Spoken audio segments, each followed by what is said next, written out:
It feels to me that the term superhero movie used to be a subgenre that could take on many forms. For example, Logan was a Western epic with superpowered characters at the core, but the tone was nothing like any of the other X-Men films of years past. Or the way that Constantine gave us a dark horror thriller with demons and monsters, but kept the detective-slash-noir aesthetic and tone and allowed it to bleed through. But these days, it feels like nearly all of the caped cinema we've been getting fits into the same all-encompassing, mass-appealing mega-genre that has really started to feel the same across every film. With the rare exceptions of films like The Batman or Marvel's recent Werewolf By Night special, there's been a frustrating lack of variety in the tones of modern comic book movies. But back in 2011, Marvel was in the infancy of building out their now dominating connected universe by way of introducing different characters in their own films, before they all cross over into one giant blockbuster event with Marvel's Avengers. And with Iron Man already being 2 films in and Thor and the Hulk having been introduced in their own outings, it was time for Kevin Feige and the folks at Marvel Studios to wind the clocks back to 1942 and introduce audiences to one of the MCU's most iconic heroes in Captain America,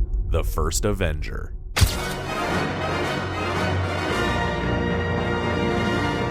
Now, if the Iron Man movies were a high-octane action romp, and Thor was a Shakespearean ode to the Renaissance era, and the Incredible Hulk was... I don't know.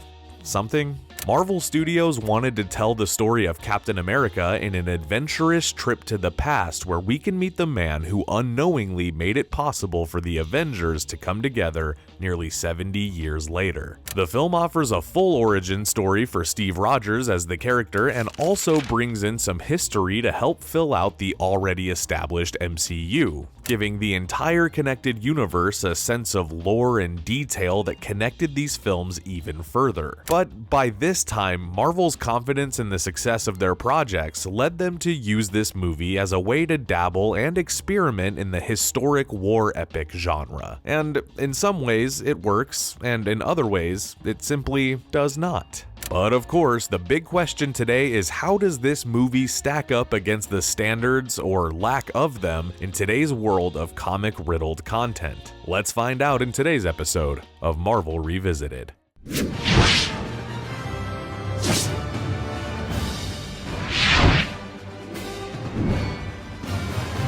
Alright, true believers, today we're digging out the star-spangled and action-packed Captain America, the First Avenger. The film follows a young man named Steve Rogers, played by Chris Evans in his most iconic role to date. Steve is a physically meek and inadequate New Yorker who wants nothing more than to serve his country in World War II. After multiple rejections to enlist due to his size and health, Steve's unrelenting patriotism lands him in a lab where the government injects him with super soldier serum, where Steve lands himself a job as America's mascot and the very first Avenger, Captain America. You're an American hero. Steve's heart and soul will be put to the test as he aims to break free from being just a figure of heroism and become an actual hero who can stand off against the Nazi Party's killing machine commander, the Red Skull. They cut off one head, 2 more shall take its place.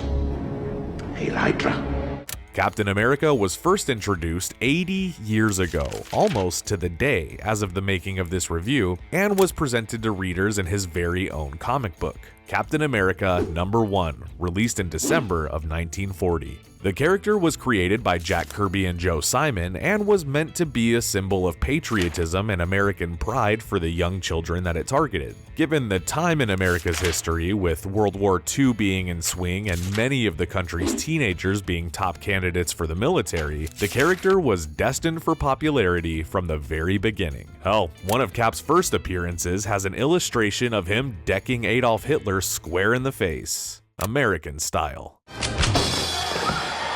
This painted Cap as a strong, morally driven, and larger-than-life role model for young readers, which has since become a core aspect of the character in just about every iteration across just about every type of media. The character is also rooted in being a blonde-haired golden retriever come to life. So naturally, when it came time to bring Captain America into today's world, Marvel decided to hire Ryan Phillippe.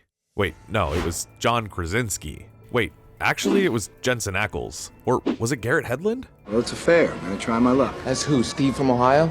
Only joking, although all of those dudes were considered for the role, and many others were too. But Chris Evans, America's sweetheart, was ultimately cast as Steve Rogers. And no matter what anyone says about this movie, this was a very smart casting decision on Marvel's part. And not just because he already played Johnny Storm in 2 movies, but because he perfectly knows how to play this kind of character.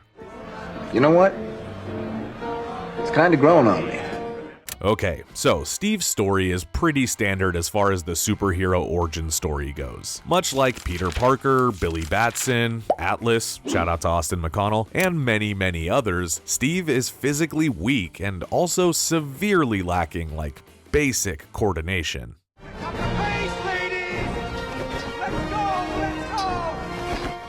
But Steve's heart is much stronger than his body, and when he proves to the US military that he's their most qualified candidate for their new super soldier program, Steve is given the gift of a body that matches his ambition, and Captain America is born.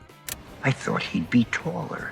But first, let's talk a little bit about this CGI Steve Rogers situation we got here. In order to make Evans look like a passable dork, a digital body replacement was used with Evans' head digitally rendered on a smaller frame. The result led to a character who, for the first act of the film, has a slightly uncanny and somewhat strange look to them. But in some scenes you can't really tell, and it does work for some stuff. But what is impressive is how they pulled it off. Instead of just using a smaller man to come in and act out the scenes, they digitally shrunk Evans' actual body and dimensions with a technique called plastic surgery. But they did have a body double on set for some scenes that required more convincing methods. And this required each scene to be shot at least 4 different times. But in the end, I guess it was probably worth it. Is this a test? He's still skinny.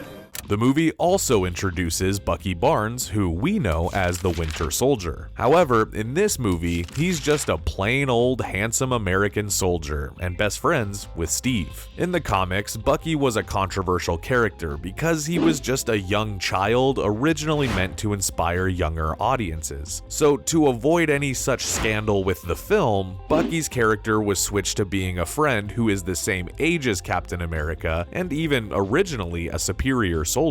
This change is very welcomed. In fact, I would say it's necessary, but the character of Bucky doesn't really do anything for me in this movie. He's just kind of there. That little guy from Brooklyn who was too dumb not to run away from a fight.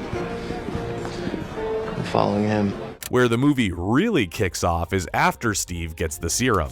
At first, he's more of a propaganda cheerleader for the US and kind of just used as a mascot to sell ammo and get kids to enlist. I find this a little bit strange of a thing because why would the government use their highly valuable, cutting-edge serum only to have the candidates stand on stage and just wear a colorful suit and wave at kids? Series E defense bonds. Each one you buy is a bullet in the barrel of your best guy's gun.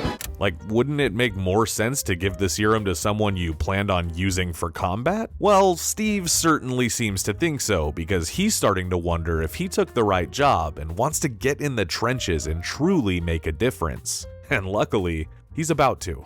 Finish your mission, Doctor, before the American finishes his.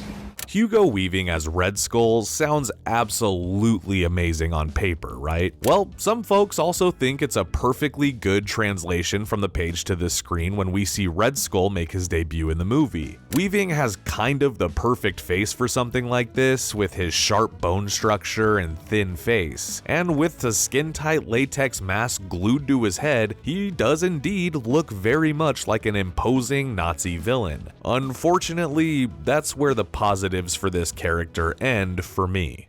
Is there something in particular you need?